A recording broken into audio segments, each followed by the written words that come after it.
Good morning বন্ধুরা, সবাই কেমন আছো? আশা করি সবাই ভালো আছো। আর অনেক দিন ধরে লং ভিডিও শেয়ার করা হয় না, তাই ভাবলাম আজকে একটা লং ভিডিও নিয়ে আসি। আর এই শীতে প্রচুর সবজি উঠেছে, তো সবজি প্রায় শেষ হতে বসেছে। তো ভাবলাম আজকে একটু শিমের ভর্তা করা যাক। তো তার জন্য আমি কিছুটা শিম কেটে নিয়েছি, আর টমেটো আর শুটি কড়াই অল্প একটু নুন দিয়ে প্রেসারে সিদ্ধ করতে বসিয়ে দিয়েছি। দুটো সিটি মেরে দেখো, দুটো সিটি মেরে নেব, সিদ্ধ হয়ে গেছে, নামিয়ে নিলাম। তো আমি এখানে জল ঝরিয়ে নেব। আর তার আগে আমি একটু টমেটো, পেঁয়াজ, ধনেপাতা, শুটি কড়াই আর পেঁয়াজকালি কেটে রেখে দিয়েছি।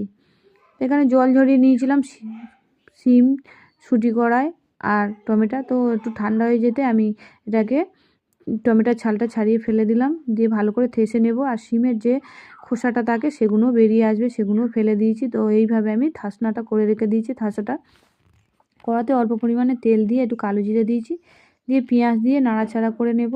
আর আমার এই ভিডিও দেখতে সবাই ভালোবাসো আমি জানি। আর সেই দিদার ভিডিওটা আমার তোমরা সবাই মিলে এতটাই ভালোবাসা দিয়েছো যে আমার 1 মিলিয়ন কমপ্লিট হয়ে গেছে।